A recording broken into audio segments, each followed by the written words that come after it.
Hi guys, and welcome back to the channel. You may be wondering what I'm doing with these spent watermelon rinds. Well, watermelon was on sale the other day, so we got some to use for dessert and breakfast, and now I'm going to take the rinds and turn them into pickled watermelon rinds. It is something my grandmother used to do when I was very young, and they taste really great. Unfortunately, I don't have her recipe anymore because she never wrote her recipes down. She just kept them in her head. And when we were little, we didn't pay as close attention as we should have when she, was making these different things. We didn't bother to write down everything. So, unfortunately, that recipe has been lost to time, but I'm going to go ahead and whip up my own. Now, as you can see, we ate, like I said, all the melon off of the rind. There's still a little bit that's left. I'm going to go ahead and peel off the green parts and cut the white section of the rind up into little pieces, and that's what we'll actually be pickling today. So I will go ahead, shut the camera off and do that so you don't have to watch me cut everything up, and then we'll turn everything back on and I'll show you what the next step is. Now, to get the rind off, I'm going to use a combination of tools. I have my chef's knife, a paring knife, and this potato peeler.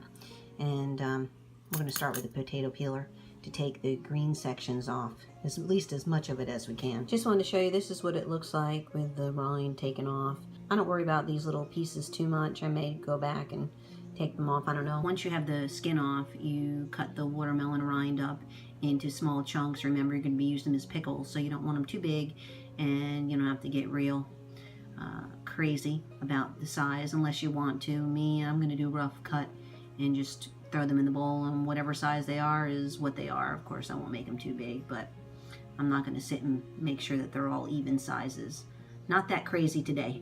Okay, I finished peeling and chopping up the watermelon rind, and that's what it looks like.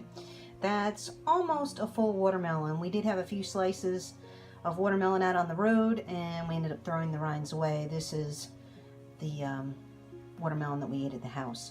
So I saved those rinds because I knew I was going to be making this, and I wanted to make sure I had enough rinds in the house to pickle some for us and some for Michael to take to work, because he usually shares the things that I make with his coworkers. So we wanted to make sure that we had enough to go around.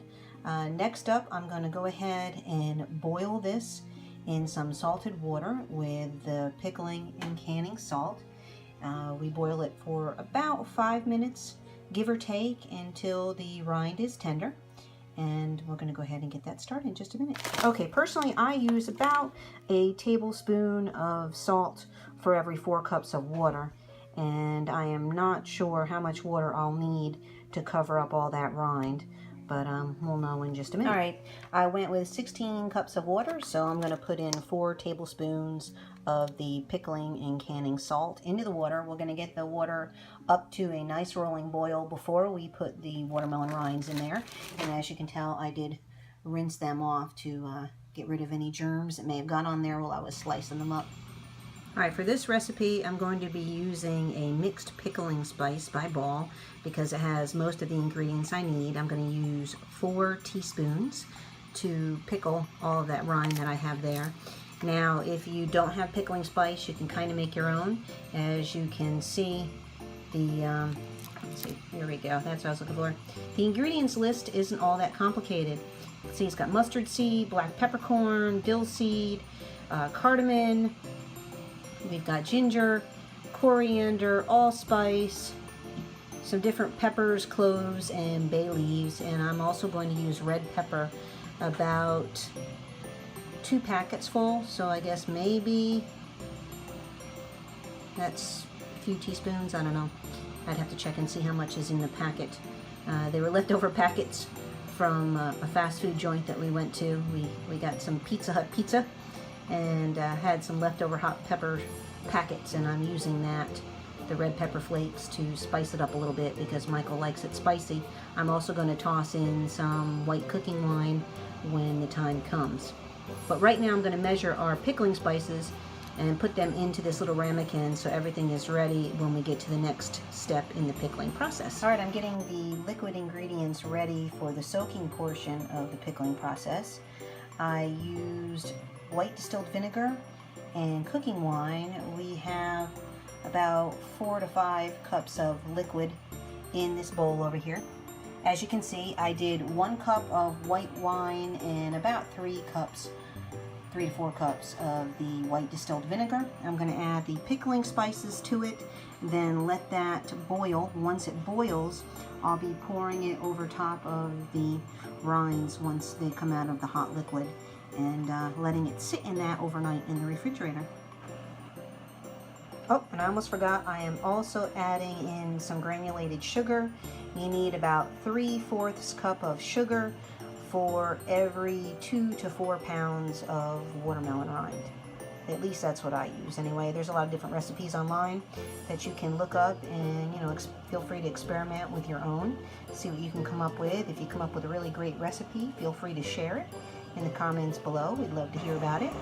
Alright, our water is boiling, so we are going to go ahead and pour our watermelon rinds in there.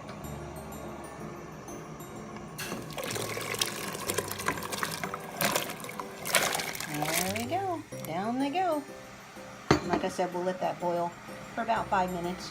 It gives a chance for the brine to soak into the rind, so we'll have a little bit of salt taste. Hopefully, between the brine, the other pickling spices that I'm using, the vinegar and the sugar, it will give the watermelon rinds a nice sweet heat kind of flavor. We'll see. I'll let you know if it turned out properly.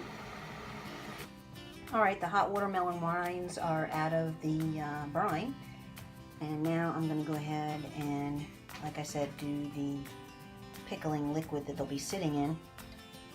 We've got a total of 3 cups of sugar in there, and the vinegar that I talked about earlier, the white wine, and the pickling seasonings with the red pepper flakes. We're going to go ahead and set that to high on the stove and let it come to a boil before we introduce the watermelon rinds into it. So as it was boiling, I figured I might not have enough pickling liquid, so I went ahead and added some more vinegar, pickling spices, and I threw in some brown sugar this time. That's why the water is looking a different color, so it's a mixture of brown sugar and granulated sugar, which should be fine. I could have used the granulated sugar, but then I would have been short on sugar for coffee in the morning and didn't want to do that. So anyway, that's what that looks like. And here are the rinds chilling in the bowl, and we'll be covering them with the pickling liquid real soon. Now, while this is simmering, it has to simmer for about 15 minutes, I'm going to go outside and grab some of our basil. We're growing different varieties. I think we mentioned that this year. And there's some nice pretty purple basil out there that's got a nice spice to it. I'm going to grab that and throw that in our pickling mixture as well. I think it'll give a nice flavor to the pickled watermelons. Alright, here is the basil that I'll be using. As you can see, it's a really pretty color. Look, I think it'll look really nice in there. Not only will it taste good, but I think it'll give some good color as well. The pickling liquid is almost ready. It finished simmering, and I went ahead and picked the leaves off the basil stalks and threw them in there. And we're going to let it cool a little bit before we pour it into our glass bowl. And hopefully in a very short while we'll have our pickled watermelon rinds. Alright, the simmering liquid is cool enough to pour in the bowl. So we're going to go ahead and do that.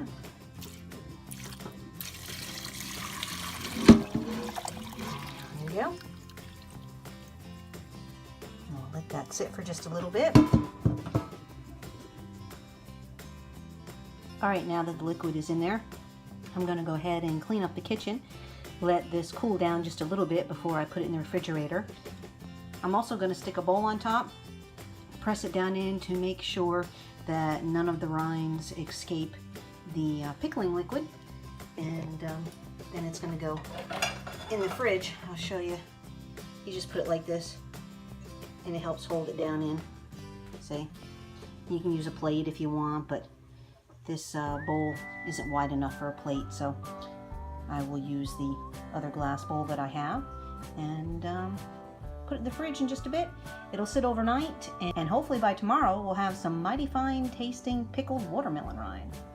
Alright, the honey is going to try the pickled watermelon rinds. They have not sat overnight, so they're not as strong as they should be. Warm. Yeah. Not too bad. Not too bad? I like it. Would you add any adjustments? Would you put any, or make any adjustments to the thing? More heat? No. That's good? I think it's fun just the way it is. Okay. Just like you. Oh, so sweet you are. Just Charming. speaking the truth. Charming, always charming. There you go. Dive on in.